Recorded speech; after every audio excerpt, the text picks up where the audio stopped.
এরকম সাপের কামড়ে মানুষ মারা যায়,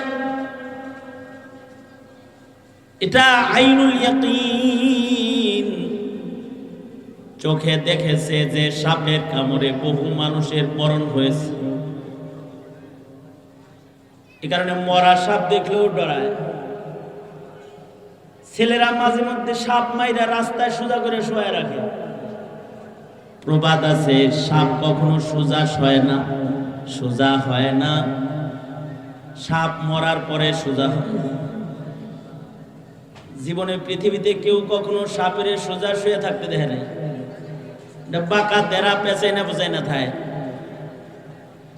কিন্তু রাস্তায় যদি কোনো সাপ দেখেন সোজা, তাহলে বুঝতে হবে ওটা মরা। কারণ জীবিত অবস্থায় ও সোজা হয় না, এটা সবাই জানে। তার মানে এখন যেহেতু সোজা হয়েছে, এটা ময়রা সোজা হয়েছে, ঠিক নেই? এখন যে সোজা হয়েছে এটা মরার পরের সোজা। তারপরও এই সাপ দেখে ভয় পায়।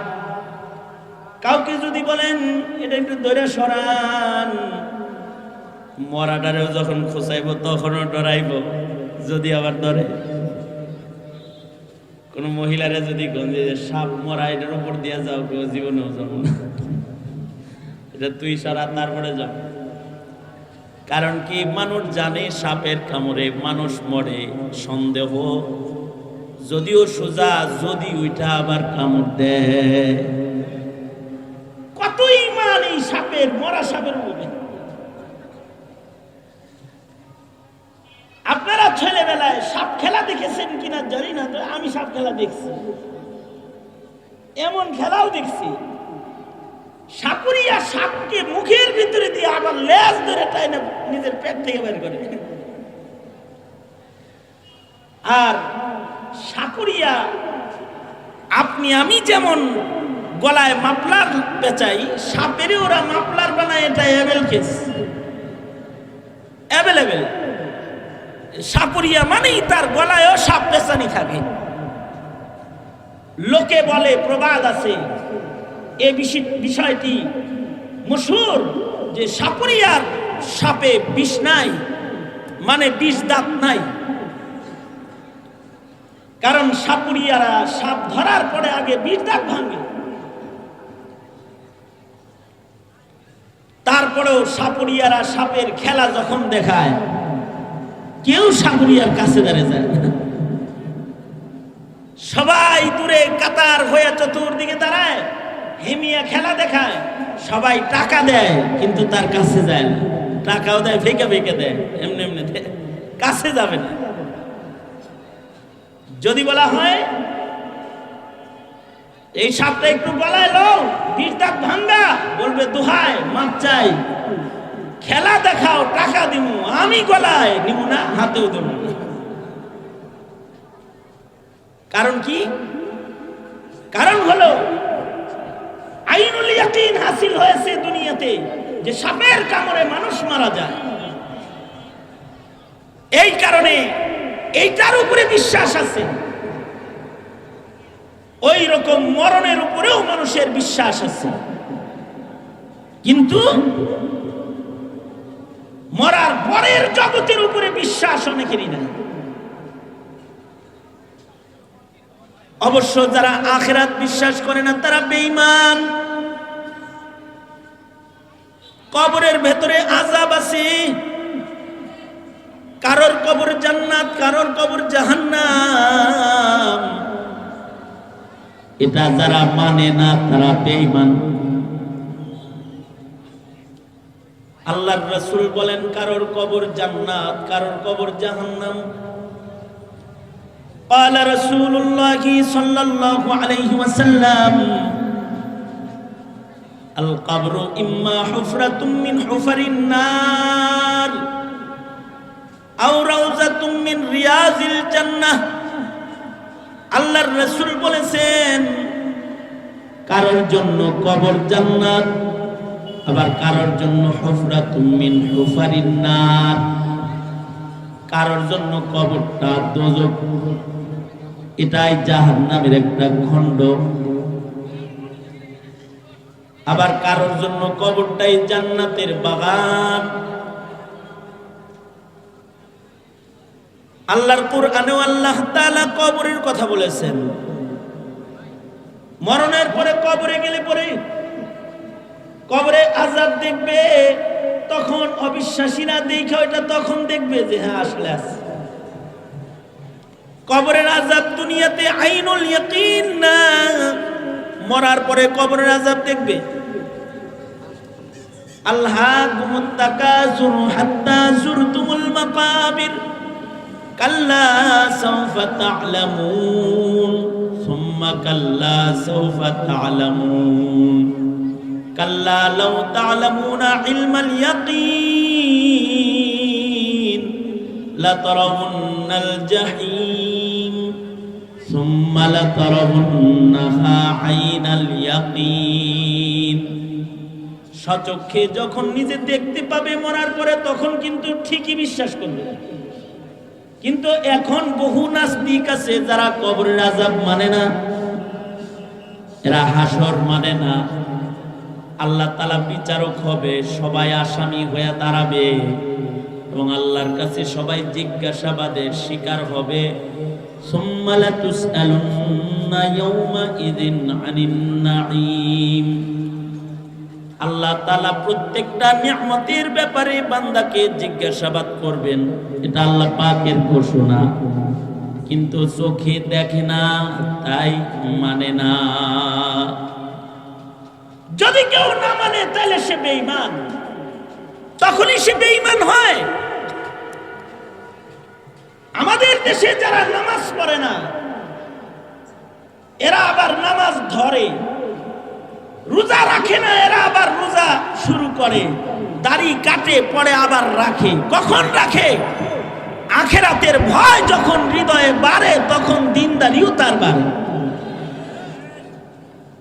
আর যখন আখিরাতের ভয় নষ্ট হয়ে যায়, তো দিনদারি নষ্ট হয়ে যায়। এই কারণে ওয়াজ মাহফিলে কেউ যখন বসে, তখন তার ঈমানদারির উন্নতি হয়। এই যে আখিরাতের ভীতি মানুষের হৃদয়ে ফেলা নসিহতের মাধ্যমে, এই কাজ দাওয়াত, তাবলীগ, নসিহত, এই কাজ যারা নাস্তিকদের দোসর, যারা তাদের ভাল লাগে না, এটার জন্য ভাল লাগে না, তাদের ভাল লাগে না। এ কারণে তারা চায় যারা আখিরাতের কথা কয় তা করে তালা লাগায় দাও, তাদের জবান বন্ধ করে দাও। যারা ঈমানের কথা বলে তাদেরকে বন্ধ করে দাও। যেখানে ঈমানের আলোচনা হয় এটাকে অনুমতির আওতায় নিয়ে আসো। এ কারণে ওয়াজ মাহফিলে অনুমতি লাগে, গানে অনুমতি লাগে না, যাত্রায় অনুমতি লাগে না, পূজায় অনুমতি লাগে না, পূজায় অনুমতি লাগে না। মুসলমানের দেশে নাস্তিক মুরতাদ যারা টকশোতে কথা কয়, ওদের মুখে লাগাম নাই। মৌলবীর মুখে লাগাম দেওয়ার জন্য অস্থির হয়েছে এক জালিম গোষ্ঠী, এক জালিম গোষ্ঠী। মৌলবীদের লিস্টি করেছে। কাদের লিস্টি করেছে? মামুনুল হকের লিস্টি করেছে, নাম নিয়েছে। ফয়জুল করিম সাহেবের নাম আছে, জুনায়েদ আল হাবিব সাহেবের নাম আনছে, আলেম ওলামা যারা তাদের নাম লিস্টিতে আনছে। আলেমের লিস্টি করলে বাংলাদেশে আন্দাজ করলে না, লোকে কিছু কয় না, কিন্তু সুযোগ সময় আসলে দাঁত ভাঙা জবাব দিয়ে দিবে। আলেমদের অন্যায় কি, অপরাধ কি? তাদের অপরাধ কি? তারা মানুষকে ঈমানের কথা বলেছে, তারা মানুষকে কবরের কথা বলেছে, তারা মানুষকে ইবাদতের কথা বলেছে।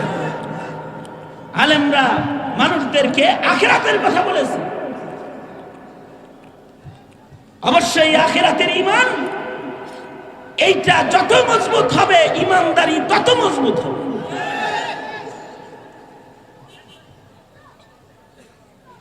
এ কারণে কবরের আযাবের উপরে ঈমান রাখা। মরণ তো একদিন আসবেই, সবাইকে চলে যেতে হবে। এই যে এই মাহফিলের এই পোস্টারের ভেতরেও বেলায়েতুল্লাহ নূর সাহেব হুজুরের নাম আছে,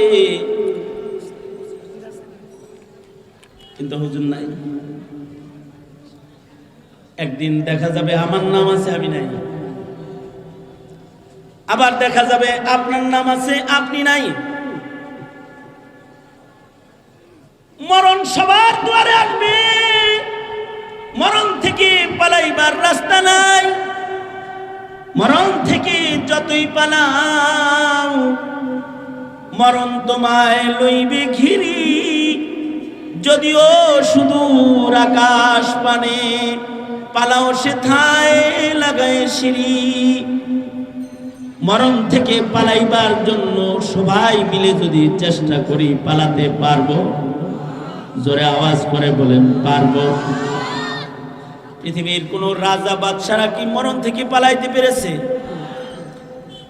কোন পয়গম্বর মরণ থেকে পালায়ন করতে পেরেছে? কোন অলি বুজুর্গ নিজের ইচ্ছায় এই জমিনে থাকতে পারে নাই। সকলকে বিদায় নিতে হয়েছে, আমাদেরকেও বিদায় নিতে হবে, চলে যেতে হবে, ছাড়তে হবে। এই জগৎ ছেড়ে যেই জগতে আমাদেরকে পা রাখতে হবে, মরার পরের জগৎ, ওই জগতের একটা উপার্জন আছে। ওই উপার্জনটা দুনিয়ার হায়াতে যারা করবে তাদেরকে আল্লাহর রাসূল বলেছেন চালাক। আল কাইসু মান দানা নাফসাহু ওয়া আমিলা লিমা বাদাল মাউত। আল্লাহর রাসূল বলেন চালাক হলো তারা যারা মৃত্যুর পরের কাজ বেশি করে। যেই কাজ করলে তাদের মরার পরে উপকার, ওই কাজগুলো যারা বেশি বেশি করে তারা হলো চালাক। এই কারণে চালাক ইমানদার যারা, তারা দুনিয়া ত্যাগী, তারা আখিরাত প্রেমী, দুনিয়া ত্যাগী। তারা আখিরাত কামাই করার জন্য পেরেশান। তাদের জাগ্রত থাকা, তাদের নিদ্রা যাওয়া, তাদের পথ চলা, তাদের বসে থাকা, প্রতিটা মুহূর্তে তারা ওই কাজগুলা বেশি করে যার দ্বারায় তাদের আখিরাতের উন্নতি হয়, যার দ্বারায় জান্নাতের রাস্তা প্রশস্ত হয়। কিন্তু বোকা ওই লোকগুলা যারা দুনিয়ার পেছনে পড়ে যায়, আখিরাতকে ভুলে যায়। যারা আখিরাত ভুইলা দুনিয়ার পেছনে দুনিয়া কামাইয়ের জন্য পাগল হয়ে যায়, তাদেরকে আল্লাহর রাসূল বলেছেন আজিজ, তারা নির্বোধ, তারা বোকা। এ কারণে আখিরাতের বিশ্বাস দিলে বাড়ায়া হায়াতে আখিরাতের উপার্জন যারা করবে তারাই হলো আসলে চালাক। এই চালাকির এই ঈমান যাদের ভেতরে আছে তারাই মুমিন। দাবি করলে ইমানদার হয় না। মুসলমানের ঘরে জন্মেছি, ইমানদার দাবি করছি, আর ইমানদার তা না বিষয়টা। ইমানদার এটা ভাবেও বোঝা যাওয়া লাগবে যে এটা ইমানদার। আমরা তো ইমানের দাওয়া আছে, দাবি আছে, কিন্তু আমাদের ইমান মৌজুদ নাই। সাপের কামড়ের বিশ্বাস যতটা আছে, বিষের ক্ষতির বিশ্বাস যতটা আছে, কবরের হাসরের ক্ষতির বিশ্বাস আমাদের অতটা নাই। এ কারণেই কোন দিক দিয়ে ফজর যায়, কোন দিক দিয়ে জোহর যায়, কোন দিক দিয়ে আসর মাগরিব চলে যায় খবর নাই। কোন দিক দিয়ে রমজান আসে, কোন দিক দিয়ে রমজান চলে যায় খবর নাই।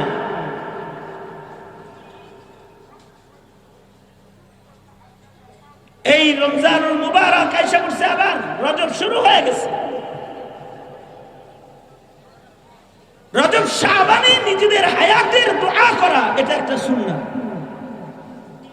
বিশেষভাবে আল্লাহর কাছে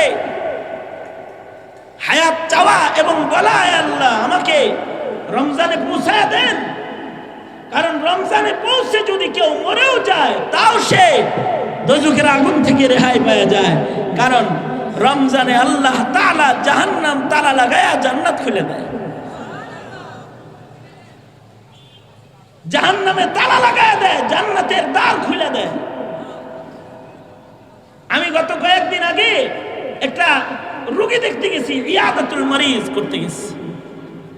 এমন একটা রোগীরে দেখতে গেছি যার দম আসে যায়, হয়তো বাঁচবে না, এরকম অবস্থা। সন্তানরা তওবা করাইতে দিছে, হুজুর কালেমা পড়ান, একটু তওবা করাই দেন, বাঁচবে না তো। আর বুঝাইতে চায় যে হুজুর যেইভাবে পয়রা রয়েছে এর মরার তাড়াতাড়ি গেলে গাওয়ানো, বুঝাইতে চাইতেছে। কিন্তু মৃত্যু কামনা করাও জায়েজ নাই, কারোর জন্য মরার দোয়া করাও জায়েজ নাই। হাজার কঠিন রোগে আক্রান্ত হলেও তার মৃত্যু কামনা করা জায়েজ নাই। কারণ মরণ কার কখন হবে এটা জানেন একমাত্র কে? জোরে বলেন, আল্লাহ তাআলা জানেন। কারোর জন্য মৃত্যুর দোয়া করা জায়েজ নেই। এমন অসুস্থ রোগী, তার জন্য দোয়া করতে চায় অনেকেই যে তাড়াতাড়ি ঈমানের সাথে জাগা, ঈমানের সাথে চলে গেলে ভালো। কিন্তু আমি রজব যেহেতু শুরু হয়েছে, সফরের হালাত, আমি ওই লোকের জন্য দোয়া করলাম হায়াত বাড়ার। আল্লাহ অবশ্যই আপনার কুদরত দিয়ে আপনি সুস্থ করে তার হায়াত বাড়িয়ে তার হায়াত তরি রমজানে লাগাইয়া দেন। আল্লাহর রাসূল দোয়া শিখাইছে, আল্লাহুম্মা বারিক লানা ফি রাজাব ওয়া শাবান ওয়া বাল্লিগনা রমাদান। রজব শুরু হয়ে গেলে আল্লাহর রাসূল দোয়া শিখাইছেন, সবাই দোয়া করবে, আয় আল্লাহ রজবে শাবানে আমাদের হায়াতে বরকত দিয়ে দেন, আমাদেরকে রমজান মাসে পৌঁছায়া দেন। হায়াত লম্বা হবে তো ইবাদত বেশি হবে, ইবাদত বেশি হবে তো অর্জন বেশি হবে। যত অর্জন হবে মর্যাদা তত বেশি হবে। কারণ ময়দানে মাহশরে হায়াতের অর্জন ওজন করা হবে। গুনাহ বেশি না নেক বেশি, আমল নামা নিয়ে আল্লাহর আদালতে দাঁড়াইতে হবে, এগুলোর বিশ্বাসই নাই। যেমন নাস্তিকরা আমল নামা বিশ্বাস করে না। আমল নামা আছে না নাই? বলেছেন কে? আমল নামা আছে, দুইজন লিখতেছে, কিরামান কাতিবিন, দুইজন সম্মানিত ফেরেশতায় বসে বসে লেখালেখি করতেছে আমল নামা, স্টেটমেন্ট। হায়াতের কোন সময় কোন টাকাটা জমা হয়েছে, কোন সময় কোন নেকিটা জমা হয়েছে, কোন সময় কোন গুনাহটা বান্দা করেছে, জাররা জাররা সব লিখতেছে। সবার গলায় দিয়া আল্লাহ তাআলা সবাইকে হাসরে দাঁড় করায় দিবে। ওয়াকুল্লা ইনসানিন আলজামনাহু তাইরাহু ফি উনুকিহি ওয়া নুখরিজু লাহু ইয়াওমাল কিয়ামাতি কিতাবান ইয়ালকাহু মানশুরা ইকরা কিতাবাকা কাফা বিনাফসিকাল ইয়াওমা আলাইকা হাসিবা। গলায় ঝুলন্ত আমল নামা নিয়া বান্দা আল্লাহর আদালতে একদিন দাঁড়াবে। বড় হক সত্য, চোখে দেখতেছি না কিন্তু কথা বাস্তব। কারণ বাস্তব কথাটা বলেছেন স্বয়ং আল্লাহ। আল্লাহর চাইতে সত্য বলনেওয়ালা আর কে? বলেছেন মুহাম্মাদুর রাসূলুল্লাহ। নবীজির চাইতে সত্য বলনেওয়ালা কে? আল্লাহর চাইতে অধিক সত্যবাদী আর কেউ নাই। ওয়ামান আসদাকু মিনাল্লাহি কিলা। এমন সত্য কথা কেউ যারা মিথ্যা প্রমাণিত করে ওরাই বেঈমান। এ কারণে আমাদের প্রজন্মের আখিরাতের বিশ্বাস নষ্টের চক্রান্ত চলছে। আপনাদেরকে বলবো, যার যার ঘর বাঁচান, সন্তানদের আখিরাতের বিশ্বাস মজবুত করুন। যত আখিরাতের উপরে ঈমান বাড়বে তত ওর ঈমানদারি ওকে গুনাহ থেকে বাঁচাবে, ইবাদতের ভেতরে লাগাবে। স্কুল কলেজে পড়েছে, আখিরাতের বিশ্বাস শিখে নাই, পিতা হয়ে তার ইসলাহের ফিকির করুন, তাকে তাবলীগে পাঠান, উলামাদের সান্নিধ্যে পাঠান। ছেলেটা যে নাস্তিক গল্লকে ঘুরতে ঘুরতে নিজেই এক নাস্তিকে পরিণত হচ্ছে, আপনার ছোট ভাইটা যে নাস্তিক সমাজের সাথে চলে অনাস্তিক হয়ে যাচ্ছে, এটা একটু তাকে দেখেন, খেয়াল করেন একটু। খালি দাবি করলেই হবে না ইমানদার, ইমানদারিকে সাবেত করতে হবে, ইমানদারিকে প্রমাণ করতে হবে। এই ওয়াজ নসিহত উলামাদের সোহবত জাতির ইমানদারি বাড়ায়, জাতির তাকওয়া বাড়ায়, জাতির ভেতরে আখিরাতের বিশ্বাস মজবুত করে। সঙ্গত কারণে বাংলাদেশের মাটিতে ওয়াজ মাহফিল চলবে, তাফসীর চলবে।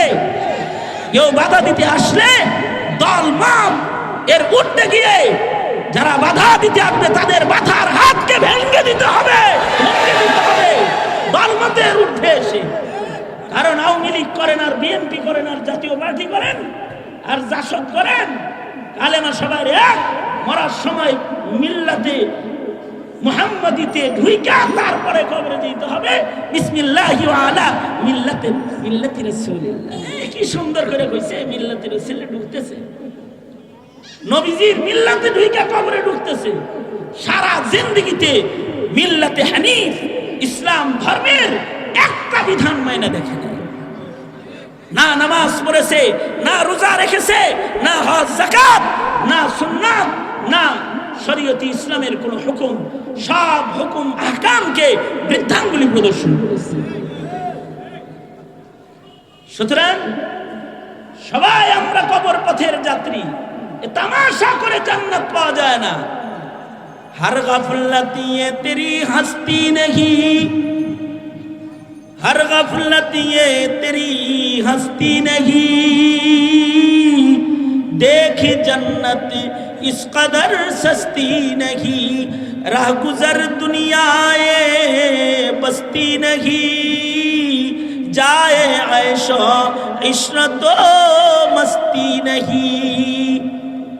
এটা মস্তি করার জায়গা না, আয়েশ করার জন্য দুনিয়া না, ইবাদত করার জন্য হলো দুনিয়া। এজন্য নিজের হায়াতকে ইবাদত দিয়ে সুসজ্জিত করাও, ইমানদারি মজবুত করার মাধ্যমে আল্লাহর নৈকট্য হাসিলে ফিকির করা, এটা হলো চালাক মুমিনের পরিচয়। সুতরাং বাংলাদেশের মুমিনের যে ঈমান আছে, এটা যেই কাজে বোঝা যায় ওইটা ধরে রাখতে হবে। যদি মুসলমান আর কাফের সমান সমান হয়, কয় মুসলিম আর কাফের এখন একরকম, মুসলমানও নামাজ পড়ে না, কাফেরও নামাজ পড়ে না, মুসলমানও তাকবীর দেয় না, কাফেরও তাকবীর দেয় না, কাফেরও কোরআন পড়ে না, মুসলমানও কোরআন পড়ে না, কাফেরও জিকির করে না, মুসলমানও জিকির করে না, কাফেরও ওয়াজ শুনে না, মুসলমানও ওয়াজ শুনে না, কাফেরও কাদিয়ানির পক্ষে, মুসলমানও কাদিয়ানির পক্ষে। বাতিল চায় এরকম বানাইতে যেন ইমানের রং প্রকাশ না পায়। কিন্তু মুসলমান মুমিন হিসেবে তুমি যে মুমিন এটা প্রকাশ করতে হবে। প্রকাশ কি দিয়া করবে? কখনো নামাজের কাতারে দাঁড়িয়ে প্রকাশ করবে, কখনো রমজানের ইফতার সামনে নিয়ে প্রকাশ করবে, কখনো কোরআন হাতে নিয়ে প্রকাশ করবে, কখনো তাসবিহ হাতে নিয়ে প্রকাশ করবে, কখনো তাকবীরের ধ্বনি দিয়ে নিজের ঈমান প্রকাশ করবে, কখনো রাজপথ বন্ধ করেও মাহফিলে বসে আল্লাহর জিকির করে নিজের ঈমানকে প্রকাশ করবে, কখনো ইসলামের বিপক্ষে কেউ কথা বললে তার বিরুদ্ধে আওয়াজ তুলে তুমি যে মুমিন এটা প্রকাশ করবে, কখনো খাতমে নবুয়তের জন্য মিছিল করে নিজের ঈমান প্রকাশ করবে, তখনও নাস্তিক মুরতাদ বেঈমানের বিরুদ্ধে কথা বলে নিজের ঈমানকে প্রকাশ করো, ইজহার করো নিজের ঈমানকে। ঈমানের ইজহার না করলে কাফেররা মনে করে হুয়া আনা সাওয়া সাওয়া, হে আর আমি সমান সমান, ও মুসলমান আমি কাফের সমান সমান, এইটা মনে করে। এই মনে করে আজকে তারা মনে করে যে বাংলাদেশে 17 কোটি মুসলমান ওরা দাবি করে ঠিকই, কিন্তু আমাদের গ্রুপের লোক বেশি, এইটা মনে করে। এইটা মনে করে বিধায়ী 5% ইসলাম বিদ্বেষী শক্তি মুসলমানদের কায়েদ সরদার আলেম উলামাকে জুতা মারতে চায়। ওরা এদেশের মুসলমানকে পাকিস্তান পাঠাইতে চায়। কেন? তুমি কি বুবা নাকি? তুমি তোমার ঈমান প্রকাশ করে বলতে পারো না বেয়াদব তোকে হিন্দুস্তান পাঠায়া দেব, তোরে বার্মা পাঠায়া দেব, তোরে দেশ থেকে বাইরে পাঠায়া দেব। তুমি তোমার ঈমানকে প্রকাশ করবে না? নিজের ঈমানকেও প্রকাশ করতে হয়, নিজের মুসলমানিত্বকেও তুলে ধরতে হয়। ধন্যবাদ জানাই। আপনারা বিগত কিছুদিন আগে যখন আল্লামা মামুনুল হক সাহেবকে বাধা দিয়েছে, ব্রাহ্মণবাড়িয়া সবসময় আগে আগে ঈমান প্রকাশ করে, আলহামদুলিল্লাহ।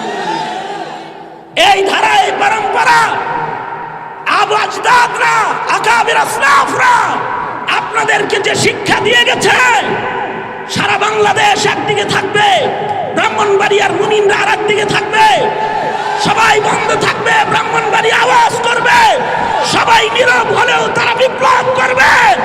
এ ধারাকে অব্যাহত গতিতে সামনের দিকে নিয়ে নিজের ঈমান প্রকাশ করতে এই মারতে মুজাহিদের আওলাদ ফরজানদেরা সব সময় ঈমানের নজরানা দিতে প্রস্তুত থাকবেন তো ইনশাআল্লাহ।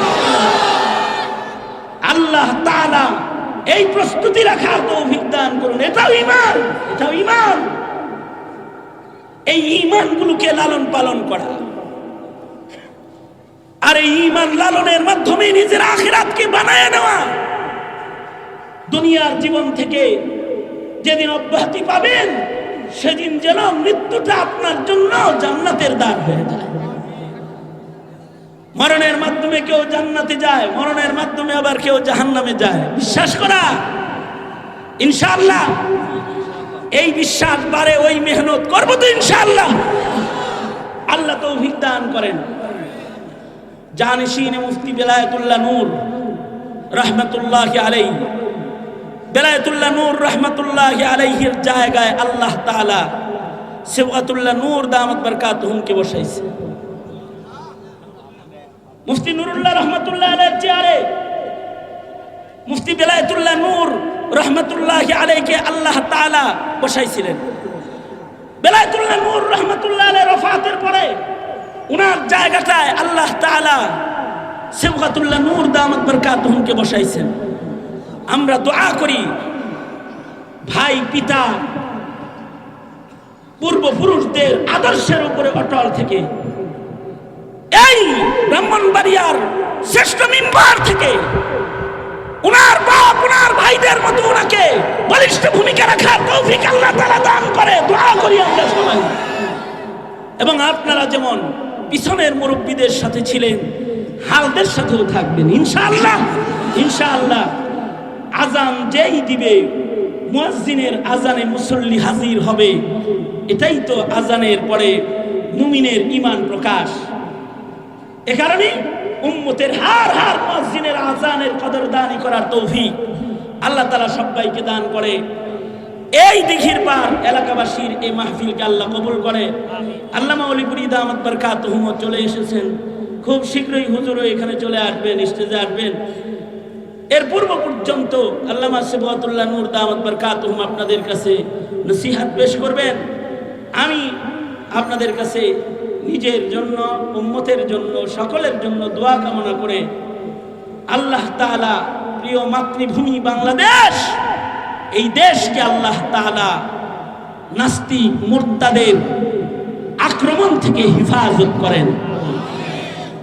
হেফাজতে ইসলাম বাংলাদেশ ইসলামের জন্য, দ্বীনের জন্য যে কোনো কর্মসূচি প্রকাশ করবে। আপনারা আপনাদের ঈমানি দায়িত্ব নিয়ে সে কর্মসূচিতে অংশগ্রহণ করবেন ইনশাআল্লাহ। এ দাওয়াত আপনাদের কাছে রেখে আপনাদের কাছ থেকে বিদায় নিচ্ছি। ওয়া আখিরু দাওয়ানা আলহামদুলিল্লাহি রাব্বিল আলামিন। আসসালামু আলাইকুম ওয়া রাহমাতুল্লাহি ওয়া বারাকাতুহু।